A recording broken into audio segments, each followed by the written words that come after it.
1987년 6월 민주항쟁의 도화선이 됐던 박종철 고문치사 사건 기억하십니까? 탁 치니까 억하고 쓰러졌다. 당시 정부가 박 열사의 쇼크사를 주장하면서 만들어낸 말이었습니다. 사건이 발생한 지 30년 넘게 지났습니다. 하지만 최근 이 사건을 소재로 한 영화 1987이 흥행하면서 이 박종철 열사를 고민했던 옛 남영동 대공분실도 관심을 끌고 있습니다. 현장 나가 있는 취재 기자 연결해 보겠습니다. 이다혜 기자. 네, 서울 용산 옛 남영동 대공분실입니다. 예전에 영화에서 보면 뭐 잘못하지도 않았는데 학생들 남산 끌고 간다 이런 얘기 생각이 들어서 그런지 좀 으시시합니다. 네, 이곳 옛 남영동 대공분실은 군사 독재 시절 경찰 산하 대공수사기관이었는데요. 사실상 민주화 운동을 이끌었던 인사들을 취조하고 고문하던 일종의 탄압기관이었습니다. 제 양쪽으로 철문이 지그재그로 나 있는 것을 보실 수 있습니다. 교도소 같은 느낌마저 드는데요. 이쪽으로 보시면 철문이 있습니다. 이렇게 굉장히 안을 통제했다는 느낌이 드실 텐데요. 여기 나 있는 이 구멍이 있습니다. 보시면 안에서는 밖을 볼 수 없고 밖에서 안을 볼 수 있는 감시용이었습니다. 또 이쪽을 보시면요. 조명장치가 밖에 설치되어 있는데요. 보통 조명장치는 방 내부에 있지 않습니까?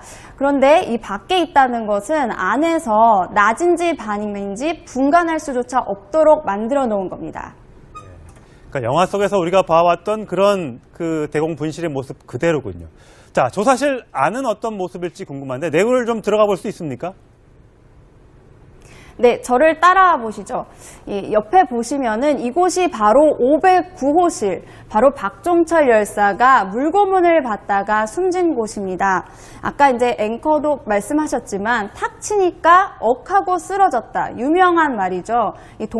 군사 독재 시절 독재 정권이 만든 거짓말, 이곳에서 나온 말인데요.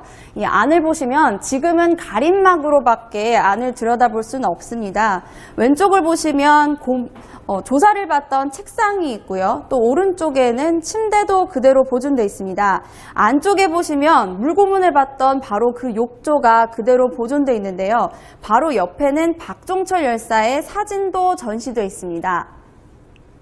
네, 또 다른 조사실로도 한번 가보겠습니다. 이쪽은 직접 들어가 볼 수 있게 만들어져 있는데요. 안으로 들어와 보시면 리모델링이 돼서 예전 모습은 남아있지 않습니다. 하지만 고인이 된 김근태 전 국회의원도 이곳에서 고문을 받았었는데요. 이 벽면을 보시면요, 흡음재로 처리가 되어 있습니다. 안에서 나는 소리를 밖으로 새나가지 못하도록 해놓은 건데요. 이곳에는 공포감을 극대화시키는 장치들이 곳곳에 조성되어 있습니다. 이쪽으로 한번 따라와 보시면요, 비상구로 들어가면 여기 나선형 계단이 있습니다. 이 아래를 내려다보면 굉장히 아찔한 느낌마저 드는데요. 굉장히 위험해 보일 수 있습니다. 네, 안에 내려가다 보면 이곳이 방향 감각을 상실하게 만들어서 사람의 공포감을 극대화시킨다고 합니다. 예, 그러니까 빙글빙글 이렇게 계단을 돌다 보면 이게 동서남북 어딘지 방향을 가늠할 수 없게 만든다. 또 바깥에서만 안을 들여다볼 수 있고 조명도 켰다 껐다 할 수 있다. 저런 데 들어가면 정말 죄를 짓지 않은 사람들도, 일반 또 평범한 사람들은 들어가면 굉장히 큰 고통, 심적 고통을 받을 것 같은데, 지금 이다혜 기자가 서 있는 곳은 5층이고, 한층 내려가면 뭐가 있습니까?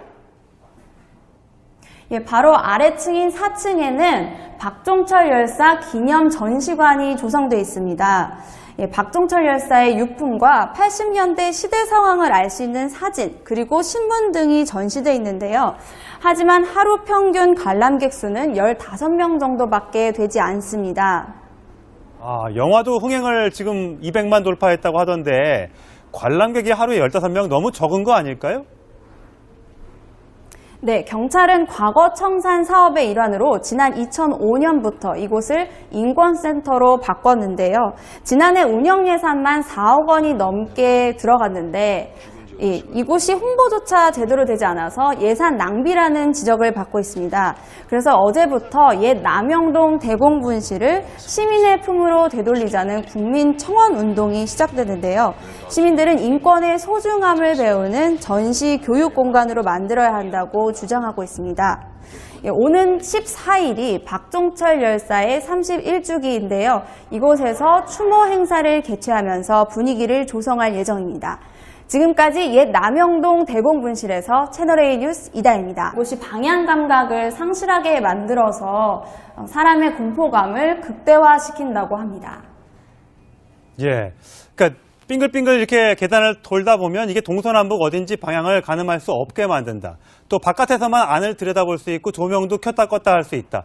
저런 데 들어가면 정말 죄를 짓지 않은 사람들도 일반 또 평범한 사람들은 들어가면 굉장히 큰 고통, 심적 고통을 받을 것 같은데 지금 이다혜 기자가 서 있는 곳은 5층이고 한층 내려가면 뭐가 있습니까?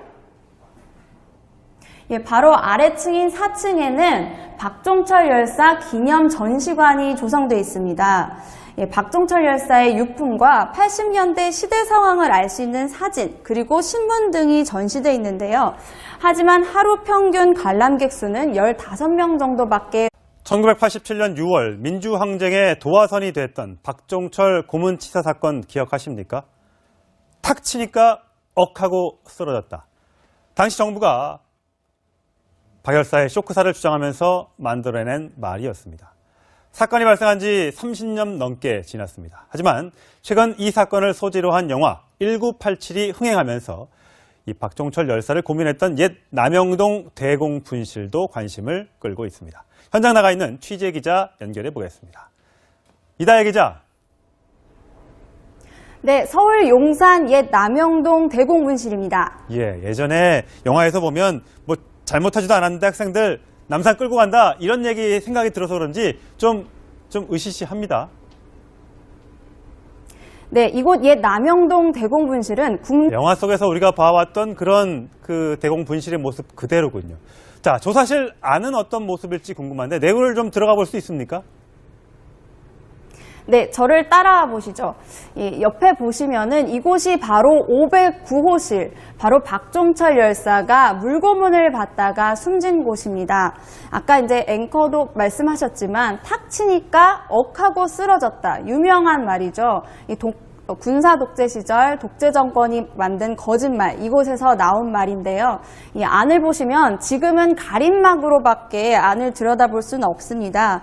왼쪽을 보시면 조사를 받던 책상이 있고요. 또 오른쪽에는 침대도 그대로 보존돼 있습니다.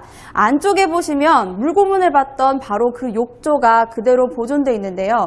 바로 옆에는 박종철 열사의 군사 독재 시절 경찰 산하 대공수사 기관이었는데요. 사실상 민주화 운동을 이끌었던 인사들을 취조하고 고문하던 일종의 탄압기관이었습니다. 제 양쪽으로 철문이 지그재그로 나 있는 것을 보실 수 있습니다. 교도소 같은 느낌마저 드는데요. 이쪽으로 보시면 철문이 있습니다. 이렇게 굉장히 안을 통제했다는 느낌이 드실 텐데요. 여기 나 있는 이 구멍이 있습니다. 보시면 안에서는 밖을 볼 수 없고 밖에서 안을 볼 수 있는 감시용이었습니다. 또 이쪽을 보시면요. 조명장치가 밖에 설치되어 있는데요. 보통 조명장치는 방 내부에 있지 않습니까? 그런데 이 밖에 있다는 것은 안에서 낮인지 밤인지 분간할 수조차 없도록 만들어 놓은 겁니다. 네, 사진도 전시되어 있습니다. 네, 또 다른 조사실로도 한번 가보겠습니다. 이쪽은 직접 들어가 볼 수 있게 만들어져 있는데요. 예, 안으로 들어와 보시면 리모델링이 돼서 예전 모습은 남아있지 않습니다. 하지만 고인이 된 김근태 전 국회의원도 이곳에서 고문을 받았었는데요. 이 벽면을 보시면요. 흡음재로 처리가 되어 있습니다. 안에서 나는 소리를 밖으로 새나가지 못하도록 해놓은 건데요. 이곳에는 공포감을 극대화시키는 장치들이 곳곳에 조성되어 있습니다. 이쪽으로 한번 따라와 보시면요. 비상구로 들어가면 여기 나선형 계단이 있습니다. 이 아래를 내려다보면 굉장히 아찔한 느낌마저 드는데요. 굉장히 위험해 보일 수 있습니다. 네, 안에 내려가다 보면